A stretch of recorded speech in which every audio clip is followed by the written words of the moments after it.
मित्रांनो नमस्कार. अनटोल्ड स्टोरीच्या माध्यमातून परत एकदा तुमच्यासमोर एक वेगळीच कथा घेऊन येतोय. अर्थात आताची कथा ही थोडी काय म्हणतात त्याला आपण पुराणातली, महाभारताच्या युगातली असं म्हणूया. आणि अर्थात याचा कोणी असं म्हणू नये की कुठे लिहिलेलं आहे, काय लिहिलंय, याच्यापेक्षा जास्त महत्त्वाचं काय की त्याच्या मागची भावना ही नक्कीच प्रत्येकाने लक्षात घ्यायला पाहिजे.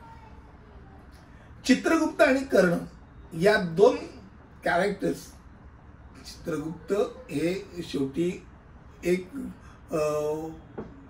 हिंदू देवता, त्यांच्याकडे दिलेलं कार्य हे तर सांगणार, तसं कर्ण एक शूरवीर असा एक कॅरेक्टर आपल्याला महाभारतात भेटतं. आणि या दोघांमध्ये ज्या वेळेला संवाद होतात ते ऐकल्यानंतर आपल्याला नक्कीच आज जी कथा मी सांगणार त्या कथेचं महत्त्व लक्षात येईल. आणि ती कथा खास करून अन्नदानाविषयी. अन्नदानाचं महत्त्व काय हे जाणून घ्यायचं असेल तर आजची कथा शेवटपर्यंत आहे. आता सर्वप्रथम चित्रगुप्ताच्या बाबतीत, चित्रगुप्त ही शेवटी हिंदूंची एक देवता धरली जाते. खास करून ब्रह्मदेवाने ज्या वेळेला यमसंहितेनुसार जेव्हा ब्रह्मदेवाने सांगितलं यमराजाला की बाबा तुला सगळ्या मनुष्य लोक म्हणा, देव लोक म्हणा, प्रत्येकाचं त्याचे चांगले आणि वाईट या सगळ्या गोष्टींचं तुला हिशोब ठेवायचा आहे. आणि त्यांच्या एकूण त्यांनी केलेलं जे काय आहे म्हणजे त्यांचे कर्म त्यानुसार त्यांना पाताळ लोकात पाठवून नाही तर स्वर्गात पाठवायचं. आणि ज्या वेळेला त्यांनी तक्रार केली की बाबा एवढा रेकॉर्ड मी कुठे देऊ, फार हे मला बाकीचं पण कार्य दिलं तर दुसरं कोणाला तरी कार्य याकरता तुम्ही नियुक्त करा. त्या ब्रह्मदेवाने डोळे बंद करून अनेक वर्ष त्यांनी एक प्रकारे त्याचे डीप मेडिटेशन मध्ये गेले. आणि मग त्यांच्या शरीरातनं चित्रगुप्त हे प्रकटले. आणि आता शाईची बॉटल आणि पेन म्हणजे या पेन म्हणजे तेव्हाचं शाईमध्ये बुडून जे लिहायचं तसं तो त्या टाईपचा पेन. अर्थात त्याच्या शरीरातनं बाहेर पडल्यामुळे माझ्या कायातनं तू बाहेर आल्यामुळे तुला कायस्थ म्हणून ओळखलं जाईल असं त्याने सांगितलं. आणि अर्थातच माझ्या शरीरात तो अगोदरच होता जे मी पण पाहिलं नव्हतं. आणि असं तू बाहेर आल्यामुळे तुझं नाव चित्रगुप्त असं त्याने ठेवलं. चित्रगुप्ताला यमाच्या बाजूला खास करून ठेवलं जातं. आपण म्हणतो ना अकाउंट्स लिहिण्याचं काम. प्रत्येक व्यक्तीचं चांगलं आणि वाईट असे दोन्ही कर्म त्याचा हिशोब ठेवण्याचं काम. आणि मग त्यानंतर त्या व्यक्तीची एकूण जर कुकर्म ही त्या तऱ्हेने असतील तर त्याला पाताळामध्ये पाठवणं, आणि जर चांगली कर्म असतील तर स्वर्गात पाठवणं असं त्याच्याकडे दिलेलं कार्य. म्हणजे कुठे जायचं, कोणी कुठे जायचं हे ठरवणार नाही. आता हे सगळं सांगत असताना आपण ज्या वेळेला महाभारताचा भाग बघतो त्या अख्ख्या गोष्टीमध्ये कर्ण हा एक दानशूर व्यक्ती म्हणूनच सर्वाधिक ओळखतो. जगामध्ये जे काही दानशूर व्यक्ती आपण डोळ्यासमोर आणतो त्यामध्ये जसं बळीराजाचं नाव घेतलं तसं कर्णाचं नाव घेतलं जातं.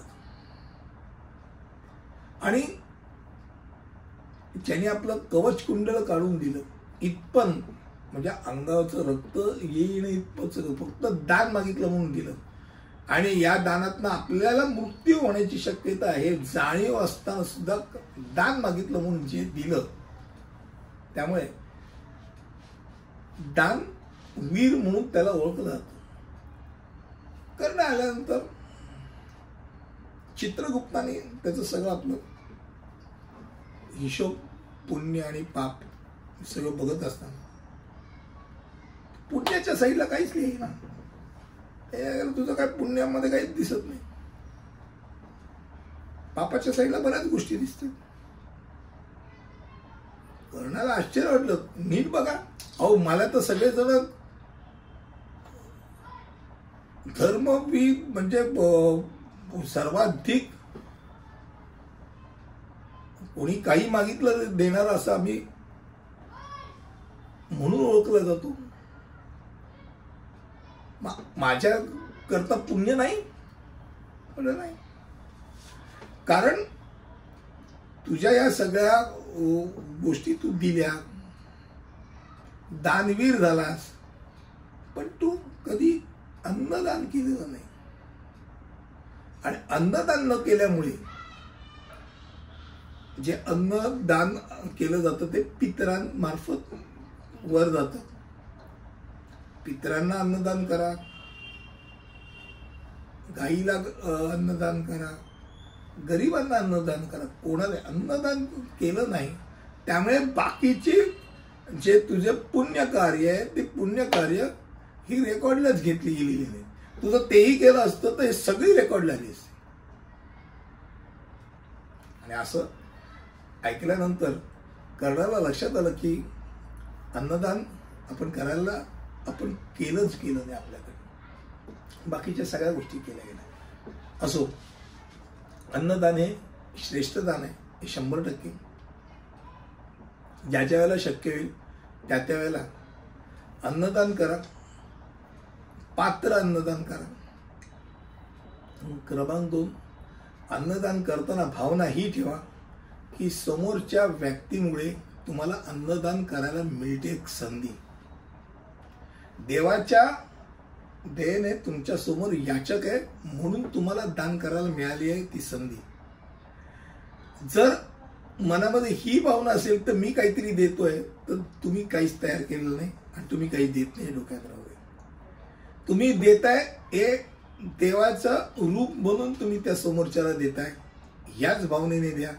समोरचा व्यक्ती पण घेत असताना जर अंध व्यक्ती असेल, डोळे बंद करून असेल आणि अपेक्षा ठेवून असेल की देव जर खरंच असेल तर तो कुठच्या तरी रूपात येऊन मला देईल, असं तो जेव्हा म्हणत असतो. आणि जेव्हा तुम्ही त्याला जेव्हा अन्नदान करता तेव्हा त्याच्या मनामध्ये देव तुमचं रूप घेऊन त्याला देतोय हीच भावना येते. आणि म्हणून देवासारखं तुम्ही त्या भावनेतनं तुम्ही होऊन त्याला ज्या देता, अन्नदान करता, तेव्हा थेट तुमच्या त्या पुण्यामध्ये गोंडलं जातं. हे डोक्यात राहू दे. परत म्हटल्यामुळे अहंभाव नाही, ते करत असताना तुम्हाला तो आनंद दिसला पाहिजे. समोरच्याला अन्नदान करताना त्यांच्या चेहऱ्यावरचा आनंद दिसला पाहिजे.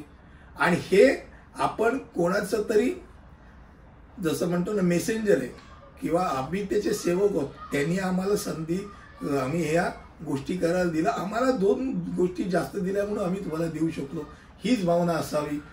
अन्नदान शक्य असेल तर प्रत्येकाने वाढदिवसाला, आपल्या लग्नाच्या वाढदिवसाला, आई वडिलांच्या स्मरणार्थ नक्कीच जाऊन करावी.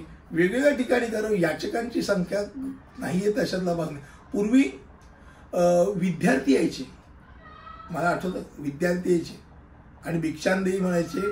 आणि शिकणारे विद्यार्थ्यांना त्यांना त्यांचं खाण्याकरताच्या गोष्टी मिळायच्या. आजकाल असं कोकणात तर कोणी येत नाही दुर्दैवाने. पण जे कोणी याचक आहेत, जे तुम्ही शोधायचे आहेत, तुमच्या कर्मामध्ये तुम्हाला कुठे लिहिलेले याचक भेटतील ते बघा, पण अन्नदान करा. आजची अंतोळ इथेच थांबवतो आणि चित्रगुप्ताच्या यादीमध्ये तुम्ही कुठे आहात ते तुम्ही शोधायला लागा. धन्यवाद.